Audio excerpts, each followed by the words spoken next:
피할지어다. 그에게 피하는 자는 복이 있도다. 너희 성도들아 여호와를 경외하라. 그를 경외하는 자에게는 부족함이 없도다. 젊은 사자는 궁핍하여 죽일지라도 여호와를 찾는 자는 모든 좋은 것에 부족함이 없으리로다. 거룩하신 하나님 아버지, 오늘 12월 첫째 주일 정직이 결심주일을 맞이하게 하셔서 우리 아버지 하나님 앞에 먼저 신령과 진정으로 예배드릴 수 있도록 저희들의 발걸음을 인도하시고 우리의 마음을 주관하여 주심을 감사드립니다. 성도들의 기도와 찬양과 선포되어지는 말씀을 통하여 하나님 기뻐하시는 예배를 드릴 수 있도록 도우시고 예배의 모든 순서들을 통하여 오늘 시간에도 주님께서 영광 받으시고 함께 하시는 귀한 시간 되기를 바라옵고 예수님의 이름으로 간절히 기도하옵나이다. 아멘. 오늘 시간에는 디모데후서 제4장 7절에서 8절까지 있는 말씀을 가지고 정직이의 자세라는 제목의 말씀을 함께 나누도록 하겠습니다. 19세기 말 미국의 영적 각성운동의 주도적인 역할을 한 그런 목사님 중에 우리가 일반적으로는 조나단 에드워드라고 하는 유명한 목사님들을 잘 기억하고 있지만 그분 말고도 아도니람 골든이라고 하는 유명한 목사님이 계셨는데 이분은 보스턴 지역에서 사역을 하면서 미국의 침례교회의 부흥에 큰 역할을 감당한 분으로 알려져 있고 한국에 왔던 초대 선교사 페닉이라고 하는 그런 선교사님 역시 아도니람 골든이라고 하는 이 목사님을 통해서 침례를 받고 훈련받은 그런 선교사님이라고 알려져 있습니다. 이분이 이같이 영적으로 큰 사역을 감당하게 된 배경에 한 에피소드가 전해져 오고 있는데 한 번은 이분께서 설교를 준비하시다가 너무 피곤해가지고 책상에서 깜빡 잠이 들어 꿈을 꾸게 되어졌습니다. 꿈속에서도 목사님이니까 교회 강당에서 주일 예배 설교를 하고 있었는데 회중석을 돌아보니 낯선 30대 남자 한 분이 자기가 하는 설교를 열심히 경청하고 있는 것을 보게 되었습니다. 왠지 자꾸만 그 남자에게 시선이 끌려서 예배를 마치고 그 남자를 찾으려고 했는데 언제 가는지 도저히 찾을 수가 없었습니다. 그래서 안내를 담당하신 안내위원 집사님에게 오늘 처음 보는 그 30대의 남자가 누구인지 아는 사람이냐고 물었습니다. 그랬더니 놀랍게도 안내위원을 하시는 집사님 말씀하시기를 그분이 바로 예수님이셨습니다. 그렇게 이야기를 했다는 것입니다. 이 꿈을 꾸고 난 후에 아도니람 골든이라고 하는 이 목사님은 참으로 마음 자세가 달라지게 되었고 예수님께서 자기가 인도하는 이 교회의 예배에 참석하고 계신다는 생각을 하게 되었으며 자기가 설교하는 그 모든 설교를 예수님께서 들으신다는 생각을 하게 되어졌다는 것입니다. 아도니람 골든이라고 하는 이 목사님은 지금까지 교회에 다니는 성도들만 의식하며 예배를 진행했고 설교를 했는데 어떻게 하면 교인들이 은혜를 받을 수가 있을까? 어떻게 하면 우리 교회 교인들이 큰 감동을 받을 수가 있을까? 그렇게만 생각하고 설교를 준비하고 예배를 진행해 왔는데 그 후로부터 이 아도니람 골든이라고 하는 목사님은 어떻게 하면 예수님께서 이 예배를 기뻐 받으실 수 있을까? 어떻게 하면 설교를 통해서 예수님의 뜻을 전할 수가 있을까? 이런 생각을 하면서 예배를 인도하게 되었다라고 말하고 있습니다. 그 결과 이 보스턴 진례 교회의 예배는 놀라지게 달라지게 되었고, 아도니암 골든 목사님의 설교가 달라지게 되었으며 교회가 크게 부흥하게 되어졌고, 과거와 달리 큰 선교 사역의 중심적인 교회가 될 수가 있었습니다. 여러분들, 이와 같은 마음 자세가 대단히 중요하다라고 하는 것입니다.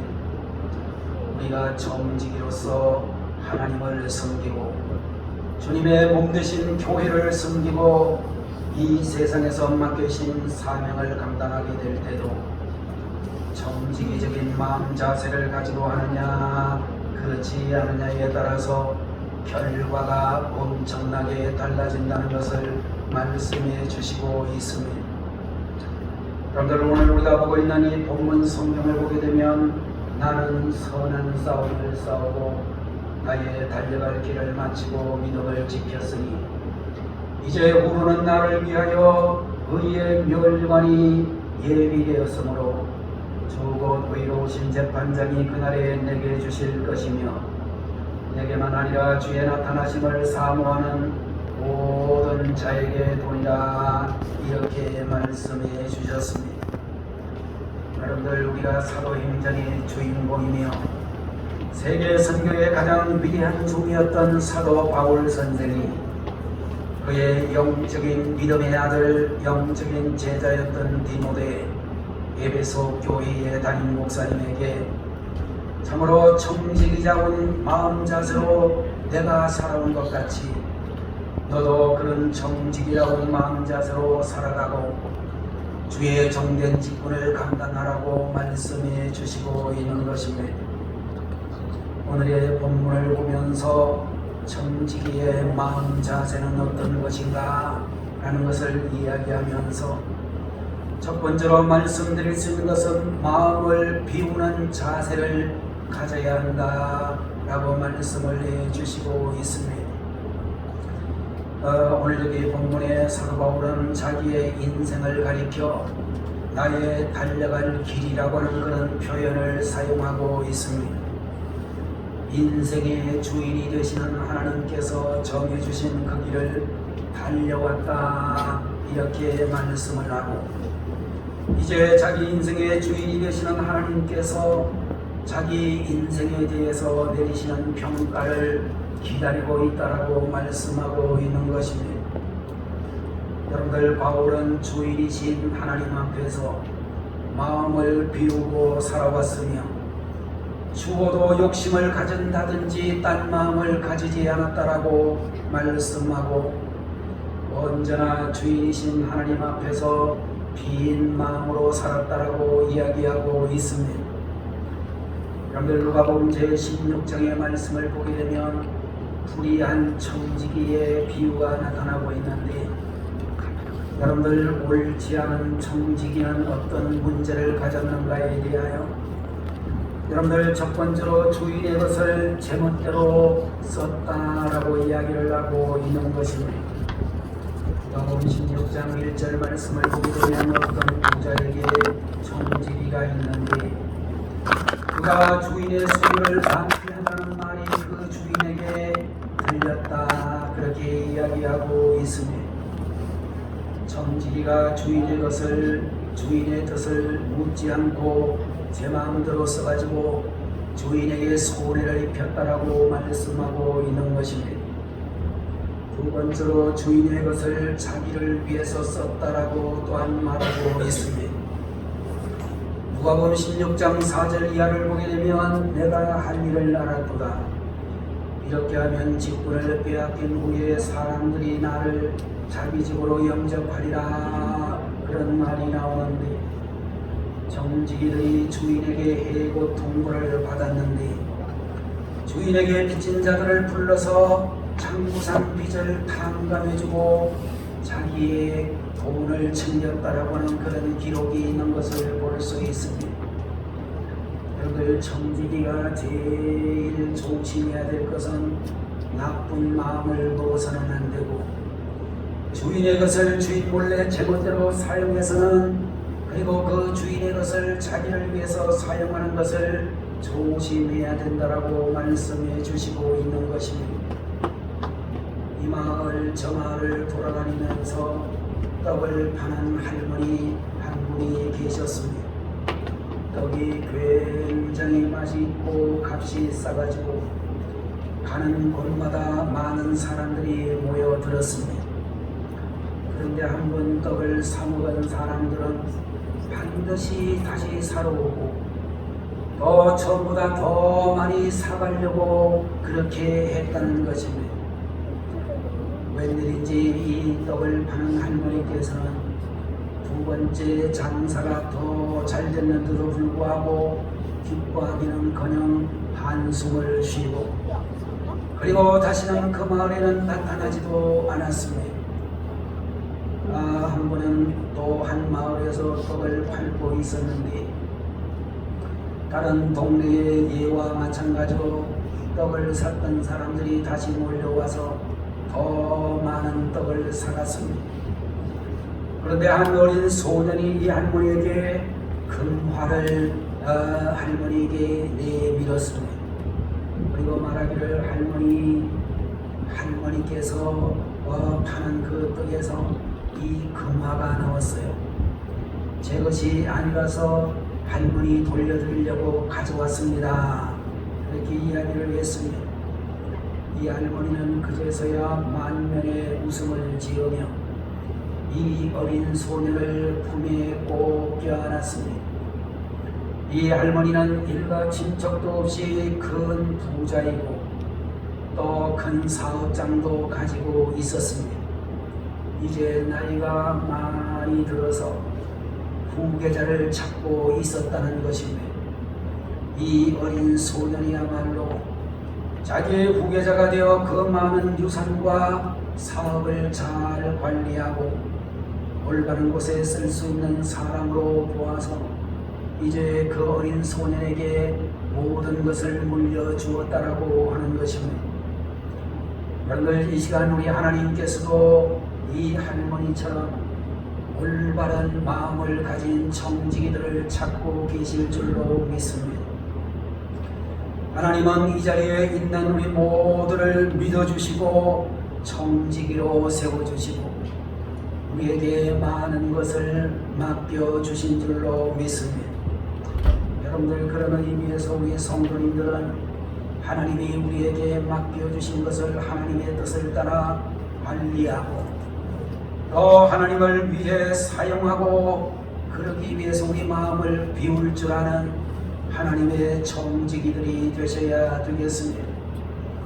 두 번째 청지기의 자세는 최선을 다하는 자세를 가져야 된다라고 말씀해 주시고 있습니다.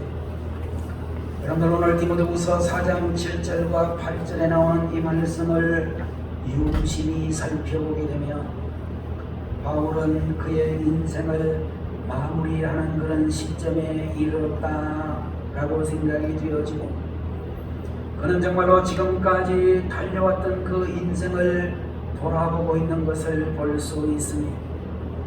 나는 선한 싸움을 싸우고 달려갈 길을 마치고 믿음을 지켰으니 이제 후로는 나를 위하여 의의 멸관이 예비되었다 라는 말씀을 보면 최선을 다했고 이제 하나님의 평가를 기다린다 라고는 그런 말씀을 해주시고 있는 것입니다. 바울 선생이 우리에게 가르쳐 주시는 교훈은 맡겨진 일에 최선을 다하라고 하는 그런 교훈이 되어질 것입니다. 여러분들, 정직이들이 범하는 잘못 가운데 하나가 최선을 다하지 않는 것이라고, 그저 욕만 먹지 않을 정도로 일을 하고 있는 것이라고 말할 수가 있을 것입니다. 여러분들, 그렇게 되는 몇 가지 이유들이 있는데, 첫 번째로는 열심히 해봐야 득될 것이 없다 그런 생각을 한다는 것입니다. 여러분들, 우리가 군대를 다녀오신 분들은 또 바깥에서 회사 생활을 하는 분 가운데서도 그런 말이 있겠지만, 여러분들 우리가 잘 쓰는 말 중에 어영부영이다, 그런 이야기를 우리들이 알고 있습니다. 어영부영이라고 하는 이 단어는 뚜렷하거나 적극적인 의지가 없이 되는 대로 행동하는 모양, 그런 뜻을 가지고 있는 말이라고 생각이 되어지는데, 한마디로 아주 쉽게 이야기를 하면 최선을 다하지 않는다, 그런 뜻을 가진 단어라고 볼 수 있습니다. 여러분들 군대에서 어영부영하는 이유가 있는데, 잘못하면 크게 골이 나서 고문관이라는 별명을 먹게 되어져. 그런데 잘하게 되면 계속 굴려다니며 혹사를 당하기 때문에, 혹사를 하면서도 상을 주는 일은 별로 없기 때문에 대충 중간 정도만 하겠다, 그런 생각을 우리는 어영부영이다, 그렇게 말할 수 있습니다. 두 번째로는 자기가 할 수준의 일이 아니라고 생각하기 때문에 최선을 다하지 않는다라고 볼 수 있습니다. 사람들마다 저마다 자신의 수준을 생각하고 자신의 경력이나 능력을 또 학력을 생각하게 되어집니다. 자기의 수준에 맞지 않는 일이 주어질 때에 최선을 다하지 않는 경향이 우리에게 있다는 것입니다. 자기 수준에 훨씬 미치지 못하는 일이 주어질 때는 최선을 다하지 않고, 자기에게 작은 일이라고 생각하며 자존심을 상했다라는 생각을 하게 되어집니다. 여러분들, 일단 내게 어떤 일이든지 주어지면 최선을 다하는, 득이 되든지 안 되든지 간에 최선을 다하는 분들이 되셔야 될 것입니다. 에이브람 링컨을 이어서 미국의 제17대 대통령으로 부임을 한 앤드류 존슨이라고 하는 대통령이 있었습니다. 여러분들, 링컨도 마찬가지지만 앤드류 존슨이라고 하는 이 대통령도 치명적인 약점이 있었는데, 그런 정규적인 학교 교육을 받은 적이 없었습니다. 3살 때에 아버지가 돌아가시고 가난한 집안에서 자라면서 좋은 학교를 한 번도 그는 다닌 적이 없었습니다. 14살 되어질 때에 양복점의 점원으로 일을 하게 되어졌고, 18살이 될 때에 구두 수선공의 딸과 결혼을 한 후에 부인을 통하여 단어를 하나씩 배우게 되었습니다. 그 후에 앤드류 존슨이라고 하는 이 사람은 열심히 책을 읽고 끊임없이 노력을 하여 마침내 정치계에 발을 디디게 되었습니다. 한 번은 그가 속해 있는 시의 시의원으로 워싱턴에서 연설을 하는데, 군중 속에서 큰 소리가 들려왔습니다. 양복쟁이 출신 주제라고는 그를 비꼬는 군중들의 함성을 듣게 되었습니다. 앤드류 존슨은 이런 빈정거림 속에서도 미소를 지으면서 어떤 신사분께서 저를 향해서 제가 재단사였다라고 말씀하시고 있네요. 맞습니다. 저는 과거에 양복을 만드는 재단사였습니다. 그리고 그 일을 제가 한 것이 제 자신이 자랑스럽습니다. 왜냐하면 재단사로서 저는 1등 재단사였기 때문입니다, 라고 하는 이야기를 했다는 것입니다. 여러분들, 아마도 이분이 재단사로서 3등이었다면 대통령의 자리까지 절대로 오르지 못했을 것입니다.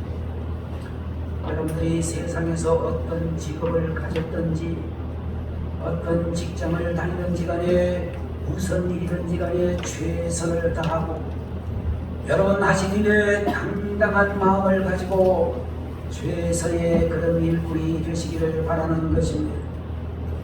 세 번째, 정직의 자세는 완주하는 자세를 가져야 된다라고 오늘 성경은 말씀하고 있습니다. 나의 달려갈 길을 마치고 믿음을 지켰으니 라는 말씀을 해주시고 있습니다. 정말로 바울 선생은 하나님께서 자기에게 맡겨주신 일을 마지막까지 완수했다라고 말씀을 하고 자기가 달려가는 길을 이제 완주했다라고 그렇게 말하고 있습니다. 여러분들, 우리는 이 단어 속에서 두 가지 동사를 주목해야 되는데, 첫 번째로는 마치다 라고는 동사이며 다른 한 가지는 지키다 라고는 동사라고 말할 수 있습니다. 마치다 라고는 이 말은 양적인 개념을 가지고 있고, 지키다 라고 하는 말은 질적인 개념을 가지고 있다 라고 이야기할 수 있습니다. 여러분들, 마치다 라고 하는 말은 도중하차하지 않았고 끝까지 완주했다는 것이며, 지키다라고 하는 이 말은 그 사명을 초지일관 유지하며 완주했다라고 하는 의미를 가지고 있는 것입니다. 여러분들, 우리는 정직이로서 맡겨주신 이 정직의 길을 완주하려고 하면 두 가지를 명심하라고 내게 말씀하고 있습니다. 첫 번째로는 도중에 포기하지 말아야 된다라고 하는 말씀이고, 또 두 번째로는 초심을 잃지 말고 세운 뜻을 끝까지 완주해야 된다라고 가르쳐 주시고 있는 것입니다.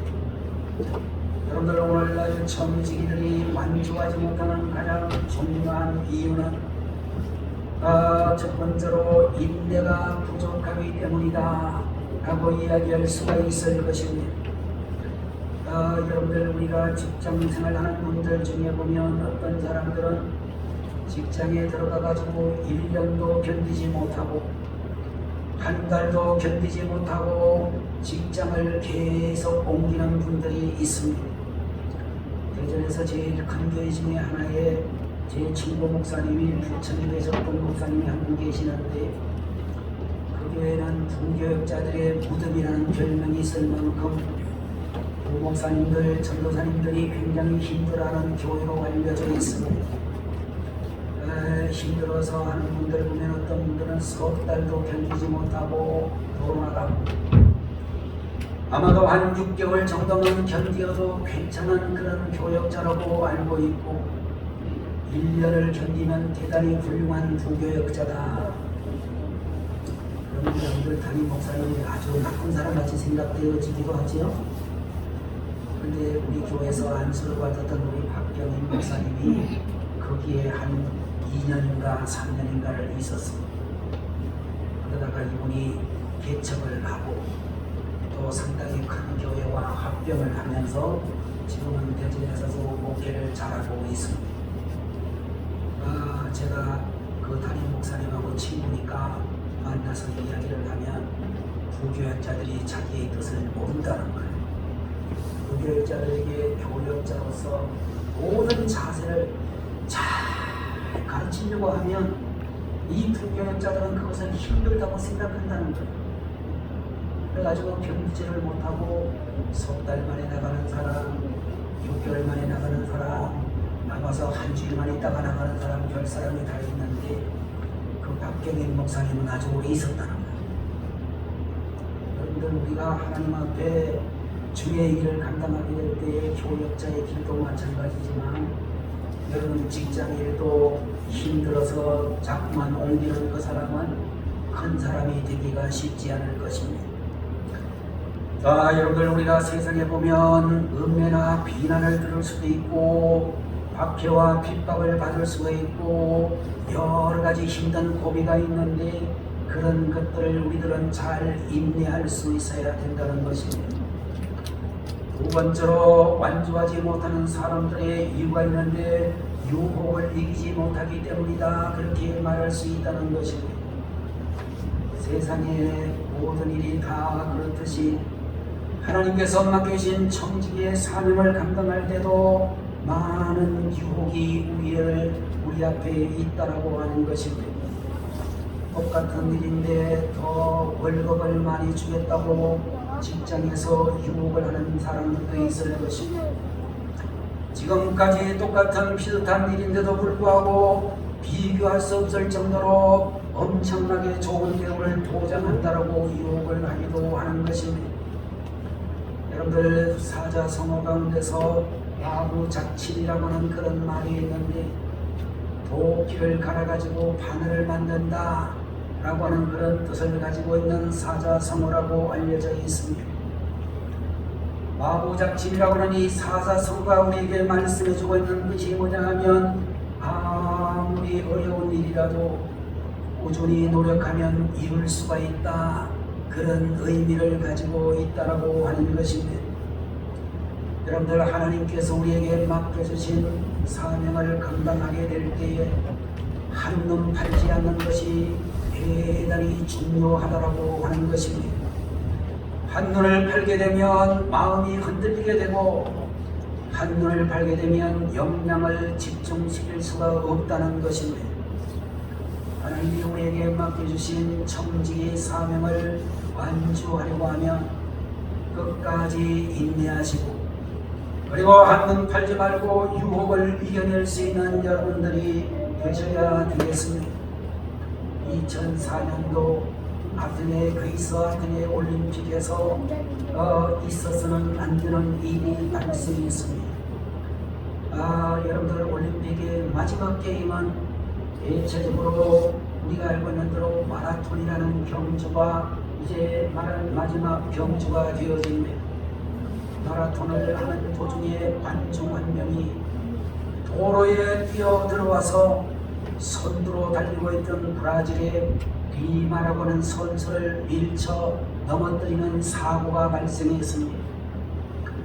35km 지점에서 발생한 이 사고로 말미암아 정말로 선두를 달리고 있었던 브라질의 리마라고 하는 이 선수는 인도에까지 밀려서 넘어지게 되었습니다. 가까스로 정신을 차리고 다시 일어나 달려갔지만 이미 페이스가 무너져가지고 계속 달리기가 대단히 힘든 상태가 되었습니다. 그러나 이 브라질의 마라톤 선수 리마라고 하는 선수는 포기하지 않았다는 것입니다. 그러나 결국 선두를 빼앗겨버리고 사묘 그렇게 들어갈 수밖에 없었습니다. 얼마나 힘들었을까, 억울했을까 그런 생각을 할 수 있습니다. 마지막까지 완주를 하고 오버린 지점에 들어서게 될 때에 환한 미소를 지으면서 오린 지점을 통과했다는 것입니다. 그리고 비행기 세레모니까지 전 세계의 중계를 보고 있는 세계인들에게 그렇게 펼쳐 보여주었습니다. 관중들이나 텔레비전 중계를 지켜본 세계의 모든 사람들이 브라질의 마라톤 선수 리마라고 하는 이 선수야말로 진정한 챔피언이라고 박수를 남기지 않았다는 것입니다. 경기가 끝난 뒤 모든 네티즌들이 이 경기야말로 역대 마라톤 경기 사상 가장 아름다운 역주라고, 그리고 이 리마라고 하는 선수야말로 진정한 올림픽의 영웅이라고 댓글을 달아주었습니다. 여러분들 청지기는 완주를 해야 된다는 것입니다. 마지막까지 달려갈 길을 다 달리고 믿음을 지켜야 될 것입니다. 다음 사람에게 바톤을 넘기고 주님의 품에 안겨야 될 줄로 믿는 것입니다. 하나님께서는 오늘 이 시간에도 이 자리에 앉아 계시는 전국 모든 교회에서 예배를 드리고 있는 수많은 교회의 성도님들, 하나님의 청지기들을 세우시고 주의 일을 진행하고 계시는 줄로 믿습니다. 그러나 청지기들이 청지기다운 마음 자세를 갖추지 못해서 하나님의 일이 차질을 빚어서는 안 될 줄로 믿는 것입니다. 오늘 우리들도 하나님께서 하나님 나라 청지기로 세워주셨습니다. 오늘 본문의 송에게 가르쳐 주시는 대로 늘 마음을 비우는 자세를 갖추고 무엇을 맡았든지 간에 최선을 다하는 자세를 갖추고 마지막까지 완주하겠다는 자세를 가지는 우리 성도님들이 되셔서 주님으로부터 끝날에 칭찬받는 청지기가 되시고 그날까지 주님 맡겨주신 일을 끝까지 감당하는 하나님의 종들이 되시기를 주님 이름으로 축원합니다. 기도하겠습니다. 거룩하신 우리 아버지 하나님, 오늘 이 시간에도 청지기의 자세 세 가지를 말씀해 주시니 감사합니다. 마음을 비우는 자세, 최선을 다하는 자세, 그리고 완주하는 자세를 가지고 주님이 우리들을 어떤 사명을 주셨든지 어떤 직분을 주셨든지 마지막 주님 만나는 그날까지 최선을 다하는 칭찬받기에 합당한 주님의 청지기들이 되게 하여 주옵소서. 예수님의 이름으로 간절히 기도 올려옵나이다. 아멘. 찬송가 597장 500시에서 하나님 앞에 다같이 기도하겠습니다. 지금은 길이요 진리요 생명이 되시는 우리 주 예수 그리스도의 무한하신 은혜와 우리를 죄에서 구원하시기 위하여 독생자까지를 아끼지 아니하신 성부 하나님의 마음극하신 그 사랑하심과 오늘도 저희의 중심에 오셔서 청지기의 올바른 자세로 2022년 한 해를 하나님의 청지기로 바로 살기를 굳게 다짐하고 결단하는 주의 모든 성도들 머리 위에 지금도 영원토록 함께 계시기를 간절히 축원하옵나이다. 아멘.